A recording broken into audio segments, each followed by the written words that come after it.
Hare Krishna. Hare Krishna. Welcome to Vedatmana. मैं doctor प्रचुर अग्रवाल। मैं डॉक्टर मोनिका। आज हम लोग आपसे डिस्कस करेंगे कि जैसे कि आपने हमारे यूट्यूब चैनल्स पे देखा होगा कि हम किसी भी अपने रेसिपी में एनिमल मिल्क या जिसे हम लोग कहते हैं बोवाइन मिल्क या काउ मिल्क या बफलो मिल्क को यूज़ नहीं कर रहे हैं। उसकी जगह हम जो मिल्क यूज़ कर रहे हैं वो प्लांट बेस्ड मिल्क है, जैसा कि पीनट मिल्क है या आलमंड मिल्क है या कोकोनट मिल्क है। उसका क्या रीज़न है, क्यों हम लोग बोवाइन मिल्क को इतना डिस्करेज कर रहे हैं और प्लांट बेस्ड मिल्क को हम यूज़ कर रहे हैं। तो जैसा कि आप लोग भी जानते हैं कि जो एनिमल मिल्क है वो प्योरेस्ट फॉर्म ऑफ मिल्क हमको अब नहीं मिल रहा है।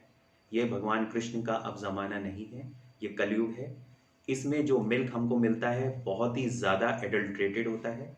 इसका मतलब ये है कि फर्स्ट ऑफ ऑल वो ऐसा भी हो सकता है कि वो मिल्क ही ना हो, सिंथेटिक मिल्क हो, जो कि सर्फ है, डिटर्जेंट है, केमिकल्स हैं, इससे बना हुआ हो।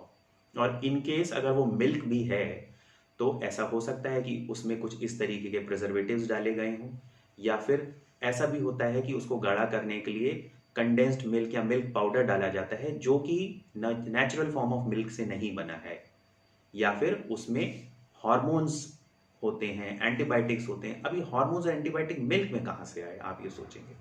तो जो हॉर्मोन्स हैं, एंटीबायोटिक्स हैं, वो मिल्क में आते हैं उस एनिमल से जिसका हमने मिल्क लिया है। ऐसा कोई भी जानवर या ऐसा कोई भी एनिमल इस दुनिया में नहीं है जो साल के 365 दिन मिल्क दे सके, लेकिन ऐसा हो रहा है। तो कैसे हो रहा है? तो जो भी एनिमल्स हैं उनको हार्मोन ट्रीटमेंट दिया जाता है, जिसकी वजह से वो साल के 365 दिन 12 के 12 महीने लैक्टेशन करते हैं। उनको एंटीबायोटिक्स खिलाए जाते हैं जिससे उनकी हेल्थ ठीक रहे। अननेसेसरी एंटीबायोटिक ट्रीटमेंट से जो मिल्क हम लेते हैं, उस मिल्क को लेने से हमारे अंदर एंटीबायोटिक के अगेंस्ट रेजिस्टेंस डेवलप हो जाती है। इसका मतलब ये है कि जब हम बीमार पड़ेंगे और हमें एंटीबायोटिक दी जाएगी तो वो एंटीबायोटिक हमारे ऊपर असर नहीं करेगी, उसे हायर एंटीबायोटिक को देना पड़ेगा। दूसरी चीज़, हार्मोन का ट्रीटमेंट जो ये एनिमल्स को देते हैं मिल्क के लिए, ज़्यादा से ज़्यादा मिल्क का प्रोडक्शन के लिए, वो हार्मोन्स हमारी बॉडी में जाकर हमारे अंदर कैंसर की संभावना को बढ़ाते हैं। दो तरह के कैंसर्स हैं जो इससे हो रहे हैं, वो है एक ब्रेस्ट कैंसर और दूसरा है प्रोस्टेटिक कैंसर। इस ये तो हुई बात कि हमको मिल्क क्यों नहीं लेना है। इसके अलावा जो इम्पोर्टेंट बात है वो ये है कि जो न्यूट्रिशन है या न्यूट्रिटिव वैल्यू है बोवाइन मिल्क या एनिमल मिल्क की, वो ह्यूमंस के हिसाब से नहीं है। अगर हम ये भी कह सकते हैं कि काऊ हमारे यहाँ की है और हमारे घर पे ही मिल्क हो रहा है, या हम जिनको जानते हैं, बहुत हमारे नोन हैं, वहाँ से मिल्क हम लेकर आते हैं, तो इसके पीछे भी एक रीज़न है कि मिल्क को हम आज के इस सिनेरियो में क्यों नहीं यूज़ करते हैं। पहले हम यूज़ करते थे क्योंकि हमारी लाइफस्टाइल बहुत एक्टिव थी। हम बहुत ज़्यादा मैनुअल वर्क करा करते थे, जिसकी वजह से वो मिल्क हमारे को डाइजेस्ट हो जाता था। अब के टाइम में वो मिल्क हम डाइजेस्ट करने के हालात में नहीं है, क्योंकि हमारी लाइफ ज़्यादातर सेडेंट्री होती है।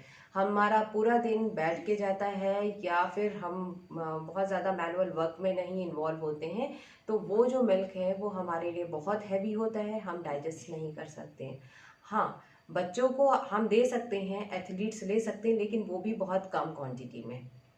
जो बोवाइन मिल्क होता है उसमें प्रोटीन की मात्रा बहुत ज़्यादा होती है ह्यूमन बॉडी के हिसाब से, चाहे वो बच्चे हों चाहे वो एडल्ट्स हों। आप किसी भी एज ग्रुप में अगर बोवाइन मिल्क या काउ मिल्क को यूज़ कर रहे हैं तो वो उसमें जो प्रोटीन कंटेंट है वो आपकी बॉडी के लिए नहीं बना है।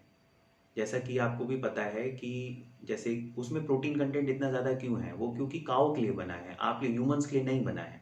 काऊ का जो बच्चा होता है या जो गाय का बच्चा होता है उसको इतने प्रोटीन की इसलिए ज़रूरत है क्योंकि उसको 2 दिन में खड़े होके चलना है, सब कुछ अपना करना है। लेकिन ह्यूमंस के लिए ये नहीं होता है, ह्यूमंस को इतनी प्रोटीन की ज़रूरत नहीं है। और कहीं ना कहीं हमारे अंदर एक धारणा ये कहीं ना ऐड से, कमर्शियल से आ गई है कि हमको अपने को फिट रखने के लिए बहुत ज़्यादा प्रोटीन की ज़रूरत है। ऐसा बिल्कुल गलत है, आपको इतना ज़्यादा प्रोटीन अपनी बॉडी में नहीं डालना है। दूसरी चीज़ इसमें बहुत ही ज़्यादा जो बोवाइन मिल्क है उसमें बहुत ज़्यादा सैचुरेटेड फैट होता है। वो सैचुरेटेड फैट हार्ट डिजीज़ के लिए बहुत प्रोन करता है हमें, हमारे अंदर बैड कोलेस्ट्रॉल की मात्रा को बढ़ाता है। जबकि जो हम प्लांट बेस्ड मिल्क बना रहे हैं घर पे, उसमें इस तरीके की फ़ैट और बैड कोलेस्ट्रॉल की मात्रा बहुत कम होती है और इजीली डाइजेस्टेबल होता है। तो अब इसका क्या सब्स्टिट्यूट है? तो इसका सब्स्टिट्यूट है कि आप प्लांट बेस्ड मिल्क लीजिए, जैसा कि हमने अपनी अलग अलग रेसिपीज़ में यूज़ किया है। प्लांट बेस्ड मिल्क कैसे मिल सकता है? कोकोनट से मिल सकता है, पीनट से मिल सकता है, आलमंड से मिल सकता है, कैश्यू से मिल सकता है। और उस प्लांट बेस्ड मिल्क के साथ आप वो हर चीज़ कर सकते हैं जो कि आप सोचते हैं कि मुझे मिल्क या डेयरी मिल्क वाले दूध के साथ यूज़ करनी है, चाहे वो आइसक्रीम हो, चाहे वो दही हो, चाहे वो उसकी छाछ हो, कढ़ी हो, या कोई भी आपकी स्वीट डिश हो। प्लांट बेस्ड मिल्क जो है आप उन सारी डिशेस में यूज़ कर सकते हैं जिसमें आप एनिमल मिल्क को यूज़ करते हैं। कुछ लोगों को लैक्टोज इंटॉलरेंस भी होती है, मिल्क एलर्जीज होती हैं, वो भी इन सारे मिल्क को यूज़ कर सकते हैं जो कि प्लांट बेस्ड हैं। ये पूरी तरीके से हेल्दी हैं। अच्छा, इसके अंदर फाइबर कंटेंट भी मिल सकता है जो कि आपके बोवाइन मिल्क में नहीं होता है। दूसरी चीज़, इसमें माइक्रो न्यूट्रिएंट जैसे आयरन भी होता है जो कि आपकी बोवाइन मिल्क में नहीं होता है। तो मिनरल्स भी मिल रहे हैं आपको और कैल्शियम की भी मात्रा मिलती है, जो जिसका एक हमारा तर्क होता है कि बोवाइन मिल्क लेने से हमें कैल्शियम मिल रहा है। तो कैल्शियम हमें प्लांट बेस्ड मिल्क से भी मिलता है और भी बहुत सारे प्लांट के प्रोडक्ट्स होते हैं जिससे हमें अच्छे अमाउंट में कैल्शियम मिलता है। मेरे पास, मैं चाइल्ड स्पेशलिस्ट हूँ, मेरे पास मदर्स आती हैं जिनके बच्चों को लैक्टोज इंटॉलरेंस है, या जिनके बच्चों को लैक्टोज इंटॉलरेंस का मतलब मिल्क एलर्जी है। तो अब वो कहती हैं कि सर आप ये बताइए कि हमारा बच्चा छोटा है और अब उस वो आइसक्रीम खाने की ज़िद करता है, तो मैं उसको कैसे बताऊं कि बेटा आप आइसक्रीम नहीं खा सकते क्योंकि ये आपके लिए इंजूरियस है। क्योंकि वो तो छोटा है, बड़ा नहीं है जो समझ पाए कि ये चीज़ अगर मैं खाऊंगा तो मेरी तबीयत खराब हो जाएगी। तो उन मदर्स के लिए स्पेसिफिकली मैं ये एडवाइस करता हूँ अपनी ओपीडीज़ में, और यहाँ पे भी एडवाइस कर रहा हूँ। आपके भी कांटेक्ट में अगर कोई ऐसा पर्सन है जिसके बच्चों को या जिसको लैक्टोज इंटॉलरेंस या मिल्क एलर्जीज़ है, उनको ये वीडियो शेयर करिए, उनको ये बताइए कि हम लोगों की एडवाइस है कि प्लांट बेस्ड मिल्क के साथ आप जो भी रेसिपी चाहें वो यूज़ कर सकते हैं।